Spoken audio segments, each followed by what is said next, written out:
live in St. Pete, we know how important Bob is to our community. Here's the thing. All of you know Hampton's version of Bob Devin Jones. Actually, I'm willing to bet some of you are Hampton's version of Bob Devin Jones. And we love that. We think that's really cool. But because we know you and we see you around town, and I run into Bob at the coffee shop, there's all these other people out there who think, oh, you know, that's just you being you, that's just Bob being Bob. No, I got to tell you, Bob being Bob and you being you is extraordinary. And we need more of that. Because Bob does not see the problem the same way that the official folks do. And consequently, his solutions are going to be very different. They can be very different than the ones that the city is officially allowed to come up with. And we need that energy. You know, cities are actually very smart. Cities are actually very smart. They get the big stuff mostly right.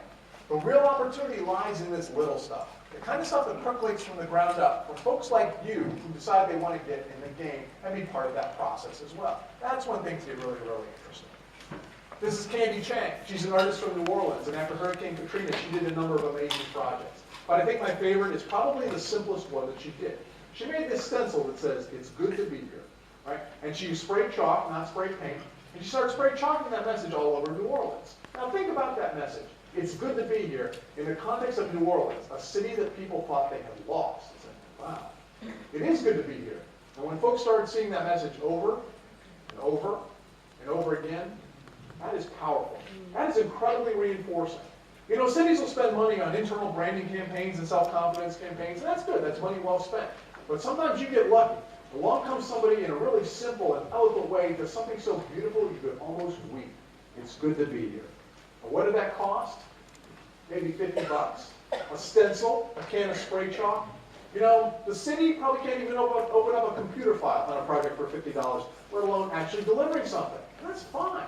And wouldn't it be cool to add something like this to the mix of the good top-down, the big stuff that we're already working on, maybe a lot of this little stuff? Again, top-down, bottom-up, meets in the middle. That's when things get really, really interesting.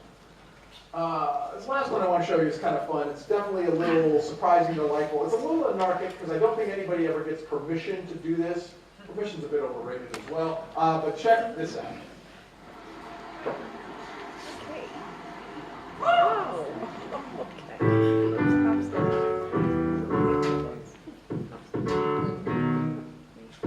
My name is Peregrine Church.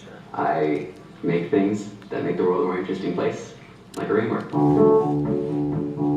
Rainworks are pieces of street art that only appear when they're wet, and they're messages or images designed to make people's rainy day a little bit better. Seattle is associated with rain, it's fair to say, and rainworks just all it needs to be is wet, so it's sort of the ideal Seattle art. So the stuff that makes Rainworks is biodegradable, environmentally friendly, and completely non-toxic. The essential ingredient when making Rainworks is the super hydrophobic coating. Okay, let's see how it works on the never wet advantage shirt. So you want me to start on the shirt, right? That is a chemical that when you put it on a surface will prevent that surface from getting wet. What? I was browsing the internet one day and stumbled across a viral video, and the video showed like really vivid images of like red wine pouring off a white shirt and chocolate syrup pouring off white shoes and people getting buckets of water thrown on them and they're like totally fine. And I'm like, well, that's cool. It's a spraying substance, so it made sense. Like, what if you sprayed it through a stencil? So if you put it on concrete, well, ideally it'd be invisible. Instead of the concrete getting dark, the water will just roll right off it and it'll stay light colored. The contrast can be used to create an image.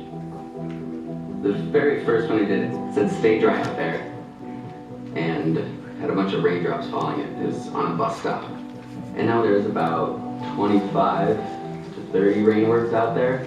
There's a lily pad and pond with frogs hopping between them in Ballard. There's I Heart Rain in UW. At 4th and Bell it says, "Worry is a misuse of the imagination." There's Today's Weather, rain in Fremont. There's Proud to be Rainy in Capitol Hill. There's Hopscotch at the Junction in West Seattle, and we want to make way more. I mean, it's gonna rain no matter what, so why not do something cool with it? So how fun is that? Now, I bet if we went over and talked to the city's public works guys and asked them about this stuff, they go, oh yeah, super hydrophobic coating, we've known about that for years. But they never thought to do something like that with it.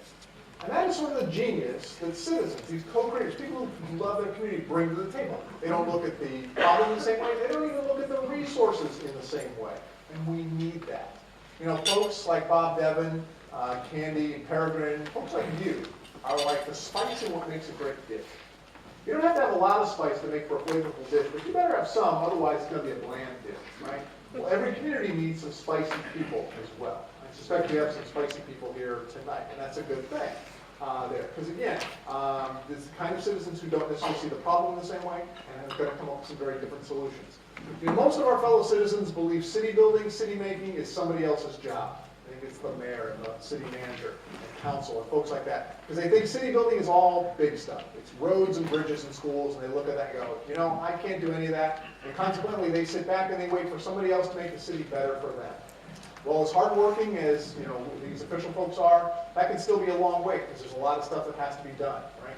So wouldn't it be cool if we realized, wait a minute, city making can also be something that we do as well. And I don't want to wait, you know, till 2040 to have a beautiful, great city. You know, it's good to have that goal, but I want a great city tomorrow. I want it next weekend. I want to start it now. And that's kind of why you're here.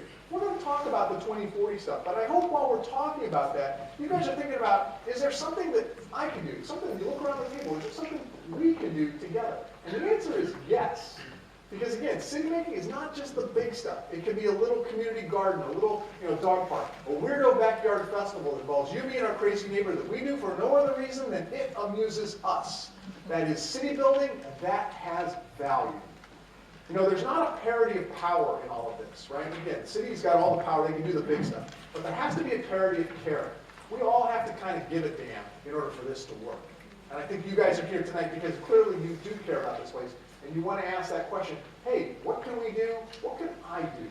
And again, it could be some of this big stuff, but it can also be some fun little stuff.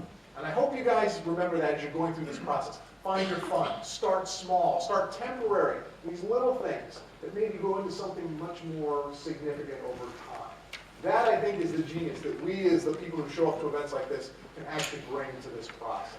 So with that, I'm going to hopefully get you guys thinking about some stuff. I hope that I've reminded you about the things that you guys love about Camden and some of the things that maybe you want to see happen in this community. We have goals, right? Livable cities, walkable cities, sustainable cities. Those are good goals. But I think we should aim even higher. Let's create a lovable city. The kind of city that grabs you by the heart and refuses to let you go. It's the kind of city I want to live in. It's the kind of city I know you guys want to live in. That's the kind of city that has to be built in a very different way. And it starts with something like this. So thank you guys very, very much.